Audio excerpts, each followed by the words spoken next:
Hello friends, I welcome you all in this session. So we will continue what we have been doing in last couple of sessions. So let's start with technical analysis of a project. How to choose a particular technology, or what are different points one should consider in technical analysis. So let's look at product mix. Let's say if you are a company making laptops and mobiles, right? So product mix means how many units of laptops and how many units of mobiles you should produce. So that is product mix.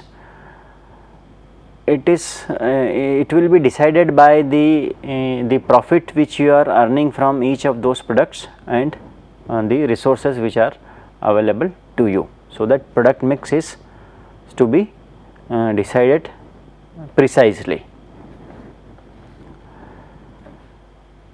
Plant capacity. Plant capacity plays an important role in technology selection. So let's say if you want to expand plant capacity, then definitely you will go for a higher level of technology, and higher level of technology when you go for, you need to invest in the technology. When you invest, the cost per unit will come down, right? So you have to take appropriate decision. Should you go for technology upgradation for increasing plant capacity, or you can have other means of increasing plant capacity, right? So this decision is very carefully taken, right? So as I said, when you go for a better technology, the cost of producing one particular unit will come down, right? Because you will have more production. So basically you have got two types of plant capacities. You have got feasible normal capacity, and the second one is installed capacity. So let's say installed capacity of a machine is to produce 100 parts per hour, but due to several constraints, that machine would not produce 100 parts but less than that, right? So it could be due to, let's say, power failure, or let's say maintenance of the machine, or let's say labor problem, or non availability of material. So all those things will reduce the installed capacity of the machine. So you will have normal capacity, right? So these are two types of capacities. So there are several factors which have a bearing on capacity decisions. As I said, investment is one of them. When you invest in new technology, the cost per unit produced would decrease, right? So there is a relationship between quantity and investment. Let's say this is the relationship. It's C2 is equal to C1 into bracket Q2 divided by Q1 bracket close to the power alpha, right? So what is this alpha? Alpha is nothing but relationship between quantity and investment, right? And this relationship is linear or non-linear? What do you think? Let's say you are producing 100 units and you want to produce 200 units, and for 100 units you have made, let's say, x1 investment, right? So how much would be the investment for increased quantity? You can apply this particular formula, right? So let's take this example. For 5,000 units, the investment is this much, right? 1,000. What would be the investment for 10,000 units? Given alpha is equal to 0.6, and what is this alpha? It's a factor reflecting capacity cost relationship, right? So what do you think? What would be the answer to this question? Let me solve this question. So you have got C2 is equal to C1 Q2 divided by Q1 alpha, right? In this question, C1 is this, right? Q2 is 10,000, Q1 is 5,000, alpha is 0.6, right? So this is 2, right? This value is 2. So 2 to the power 0.6 into 1000, right? Would it be 2000? What would be the answer? Since we have doubled the quantity, do you think the cost would be doubled? No, it won't be double, right? It would be less than that, right? And this is the answer, right?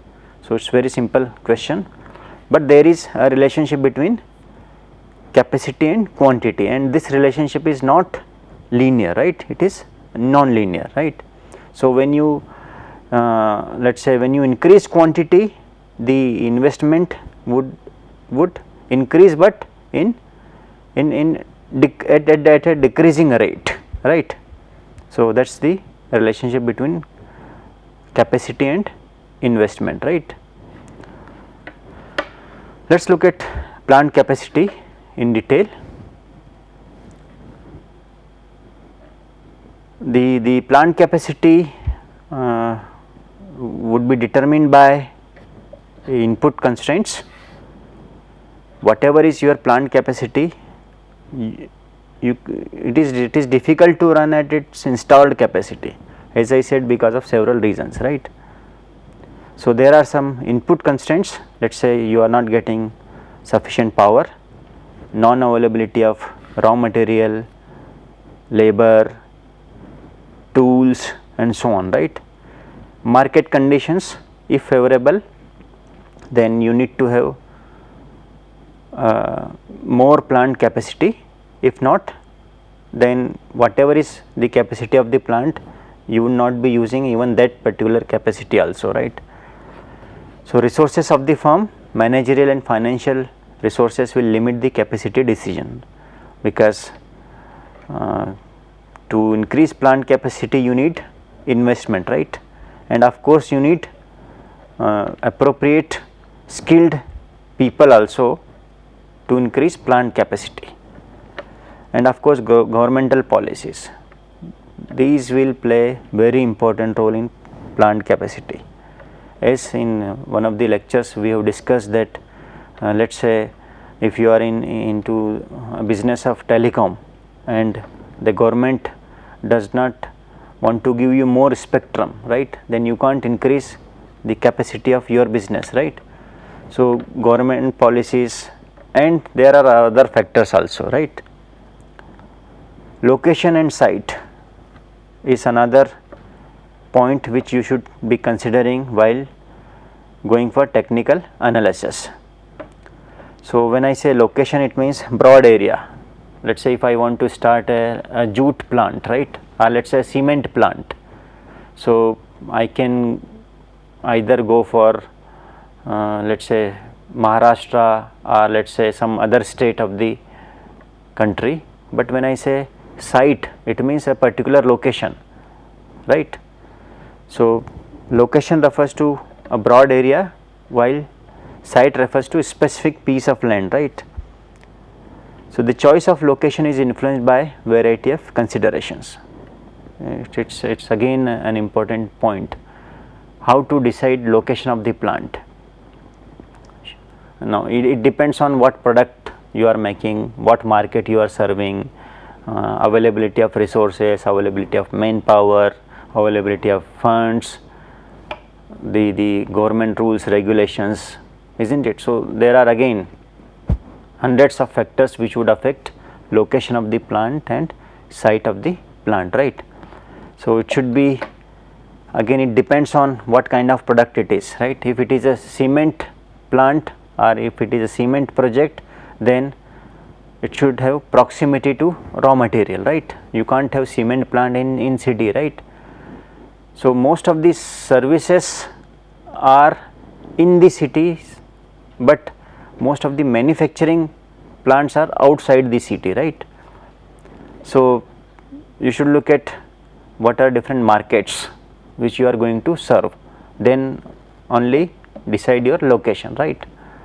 because if you are, let us say, coming up with a project at international level, right. So you should select a location from where you can easily serve your markets, right. Availability of infrastructure at that particular location, and infrastructure includes several things like utilities, and you have got roads, you have got telecom, and you have got other infrastructure, right. Then labor situation, government policies, I have already talked about governmental policies, and other factors like climate conditions, general living conditions. For example, for software business you have got cities like Bangalore, Pune, isn't it? Why? Because of climate conditions, right. General living conditions of that particular city or of that particular area, right. For example, the facilities related to hospitals, education, isn't it? Proximity to ancillary units, because you are not making all the products of your product, right. You would be getting raw materials, semi finished materials. So there would be different ancillaries which would be giving their materials to you, right. Ease in coping up with pollution, right. So all such factors should also be considered while deciding location and site decisions. Machineries and equipment, whatever you are doing in terms of machinery and equipment should be done carefully. Structures and civil works. So when you talk about structures and civil works, you can divide them into three parts. You got site preparation and development, very important point. Site preparation, it's not simple to start construction of a plant at a particular site. You need to prepare that site very carefully, and there are several things you should take into account for site preparation, right. For example, leveling of the land which you have received from, let us say, government, or you have bought from some other party, right. So you have to do leveling, you have to go for gardening, removal of existing structures. There might be some unauthorized structures at that particular site, so you need to remove them, and it is difficult several times in our country, right.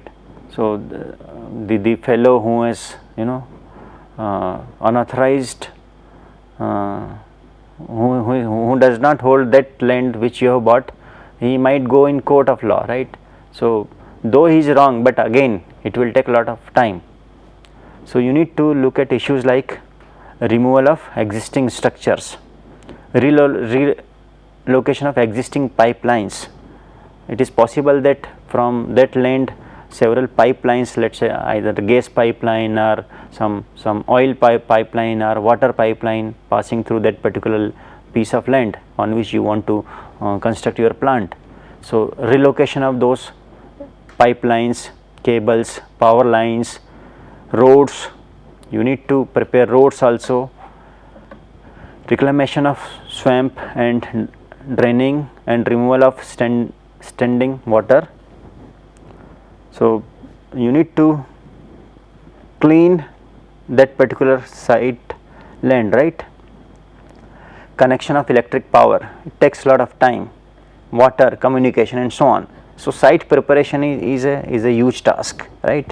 It's not that once you get site from government or from some other source you start construction. It's not so, right. So buildings and structures, so you need to come up with different different types of layouts, different types of designs for factory building, and the buildings are not only related to manufacture something. You need to come up with several other buildings also. For example, stores, warehouse, laboratory, administrative building, right. Very important building, right, because most of the decisions would be taken by people sitting in administrative block, right. It's like PMO, right. We have discussed project management office. So administrative block, staff welfare building, if your plant is a is a big one, then you might go for, let's say, having a school in the plant, you may have a hospital in the plant, you may have, let's say, swimming pool in the plant, you may have residential quarters, you may have some sports facilities, right. So you need to come up with all those buildings and other structures. Then outdoor works, handling and treatment of emission, very important. If you are coming up with let's say chemical plant, right, so you need to get clearance from different departments, right. So how you are disposing of wastages coming out of your plant, how you are treating the byproducts which are coming out of your plant, fencing, gates, security posts, boundary walls, all these things you need to look at, right. In fact, we have talked about environmental aspects. So as I said, what are different effluents coming out of your plant, how you are disposing them of, how you are getting environmental clearances from, let's say, Ministry of Environment or local bodies or some other agencies, right. So the next point is project charts and plant layout. So in previous slides we discussed about location of the plant. Now we will discuss plant layout, what kind of plant you should come up with, right. So once you are done with issues like, let's say, market size, plant capacity, production technology, building and civil works, now you should take care of project charts and plant layout, right. So there are a couple of important charts and layout drawings. So you should first come up with general functional layout. When I say general functional layout, means what are different functions which you are performing in that particular plant. Let's say you have got machine shop, you have got foundry shop, you have got assembly, you have got fitting and so on, right. Different functions are to be performed.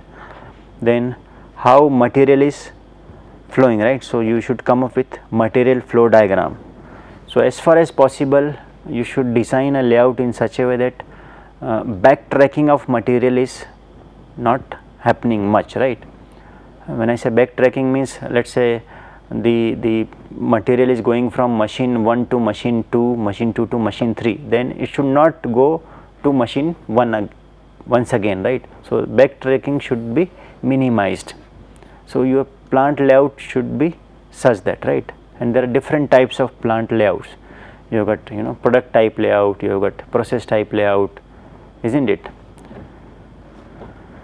Then you have got production line diagram, transport layout, how material will move within plant. Again, there should not be backtracking of vehicles which are carrying your semi finished products within plants, right. Utility consumption points layout, because where you will have, let's say oil station, where you will have power station, where you will have water tanks, isn't it. So you need to come up with utility consumption points layout, communication layout, organizational layout. Yeah, this is something which we have already discussed when we were discussing different types of organization structures, right. So organizational layout and then plant layout, right. So this is all about project charts and plant layout. So the important considerations in preparing plant layouts are, as I said, smooth flow of goods from one point to another point, proper utilization of space, scope for expansion. Whenever you come up with a layout, try to keep expansion scope. You should not use the available area in first go itself. right? There should always be scope for expansion, because if you are going for, let's say, capacity expansion, right, what will you do, isn't it? So your plant should be such that it should have scope for expansion, right? Minimization of production cost and minimization of transportation cost, minimization of handling cost, right? So all those things you should be taken care of while plant layout designing, right? And safety of personnel, right? The workers who are working in that plant. Schedule of project implementation. Now once you are done with all those things, you should prepare schedule, right? So when we say schedule means what? Schedule of project implementation, right? So you should have start date and ending date, right? So start and ending date for what? For different activities of the project, right? So first of all, list of all possible activities which would be there in that particular project which you have taken up, right? Sequence them,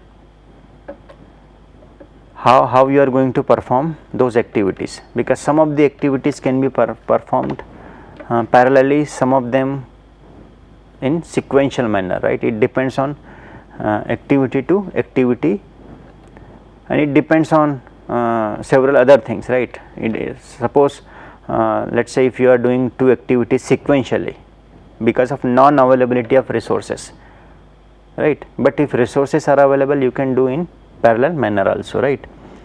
So once you are done with listing of all the activities and you have decided what would be the sequence, then you should try to estimate what would be the time required for performing those particular activities, right? And not only time, but you should also estimate how much resources are needed for a particular activity, right? So these two are important points: time estimate and the cost estimation, right? When I say cost, I am taking care of cost of resources which are being used for that particular activity. The implication of putting more resources or less resources than are normally required. So what will happen if we put more resources on a particular activity, right? Its duration will come down, right? So to what level we should add more and more resources to a particular activity, right? So those decisions are to be taken up carefully. The need for considering alternatives, and there are alternative ways of transforming an idea into concrete project. Now these alternatives may differ in one or more of the following aspects, right? So nature of the project, production processes, product quality, scale of operation, and the final is location, right? So these are couple of points which we have discussed in technical analysis, a very important part of project management. Now we will move on to the next topic, which is very important. It's on human resource management. As I said, we should study this subject into 10 different areas. One of them is human resource management, right? So the success of a project depends on how good your manpower is, how good your human resources are in your organization. Because if you have got, let's say, other resources, let's say if you have got financial resources, if you have got material resources, if you have got machines and equipment resources, but if you don't have right human resource, you can't do anything. So the most important resource is human resource. If you don't have finances for your project, but if your human resource is good, then they can arrange finances from somewhere, right? So and let's say if you don't have machines or raw materials, if you have got good human resources, they can arrange. But if all other resources are there but you don't have good human resource, then they will spoil everything. So the most important resource is human resource. And for a project you will have a project team, right, and in project team you will have different people. As I said, it's very difficult to manage a project team. It's difficult to lead a project team because team members are from different educational background, they would be having different cultures, different traditions, different egos, and so on, right? So how you are managing a talented pool of team members, it's a challenge, right? So let us look at couple of things related to human resource management. First we'll see what is project team building, then conflicts, and then negotiations, right? So let's start with this team building process. So how to build a project team, right? So if you want to build a project team, first of all you need to identify what kind of work you want to do in a project, for what purpose you need a team member. So once you have the requirement, then search for necessary skills, right? So identify a job for a job in the project, and then look for a person for that job, right? So there should be a fit between a job and a person, right? Otherwise it would be very difficult, right? So identify necessary skills. If you are able to identify a right person, well and good. Otherwise what you should do, train him, right, isn't it? So identify necessary skills. If you don't get, if let's say if you want a person having, let's say on skills you want a person having 100 marks, right, but the fellow which you got has got 100 marks, right, then you should need to train that fellow, right, so that you get right skills in that fellow, right. So for getting right person, what you should do, you should talk to potential team members, because as I said, project is quite a heterogeneous entity, right. So heterogeneous in terms of different capabilities, different skill set, right. So talk to potential team members who are interested to work for your project, isn't it? Negotiate with their supervisors. Let's say in an organization you will have, let's say 10 functional departments, right, and you are coming up with a new project. So you need people from different functional departments for that particular project which you have taken up, right. So what you should do, you should try to talk to people who are working in different departments and talk to their functional managers as well, right. So negotiate with their supervisors, right, because these are the people who would be giving their staff for your project. So talk to functional head, try to get good people for your project, but in real life no functional manager would give you his best people for your project, isn't it? Otherwise who will do the work of his own department, right. So that's very important, how you are getting right person for your project. So it's an art, right. You should talk to the functional head, you should talk to the concerned person, isn't it? So try to get that person for full project length, right, for full period of the project.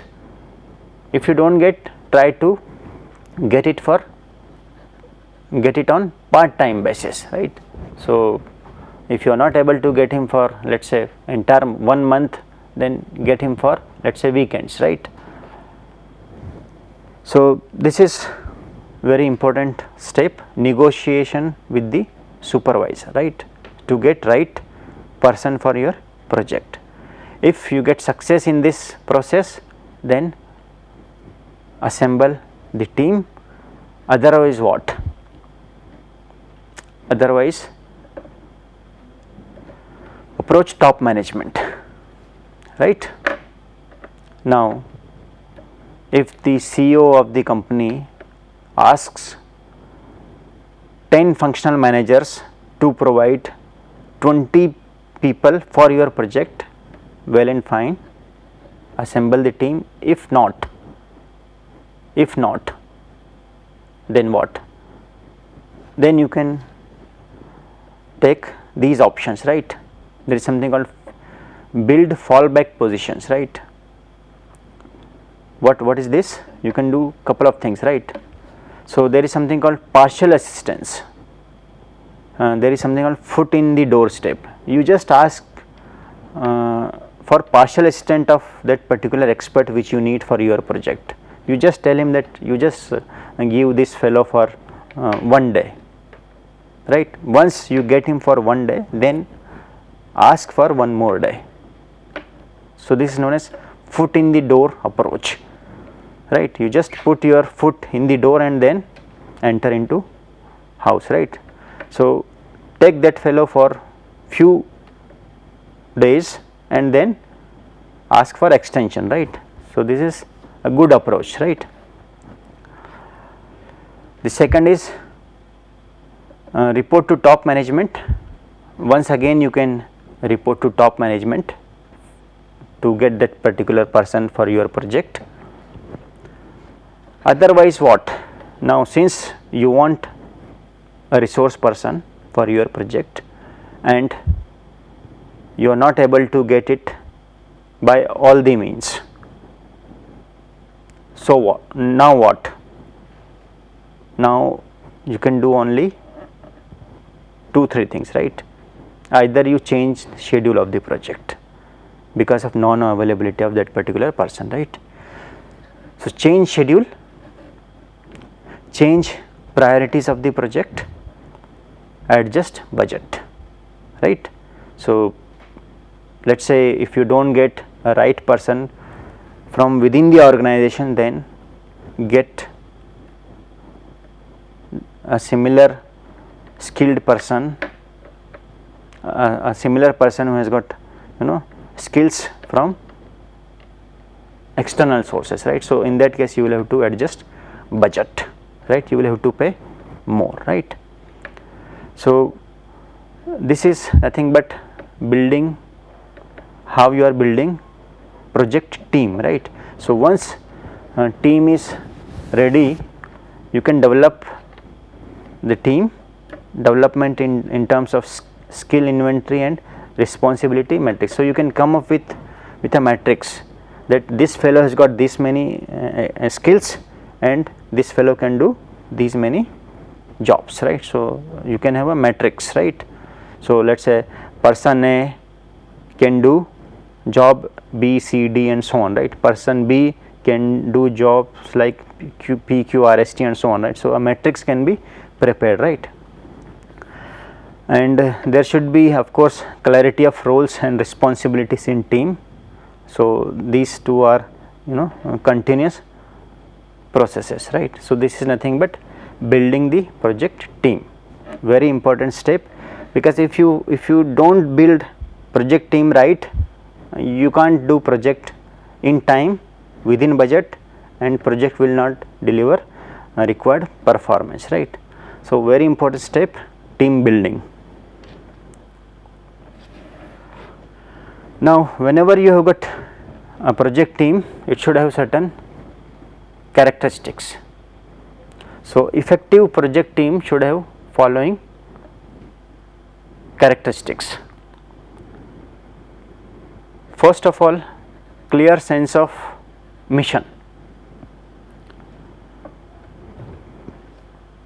In other words, team members should understand what are the objectives of the project. So, the other points we will discuss later on. Let me stop here as far as this particular session is concerned. In next session we will continue with other points related to team building, right. Thank you very much.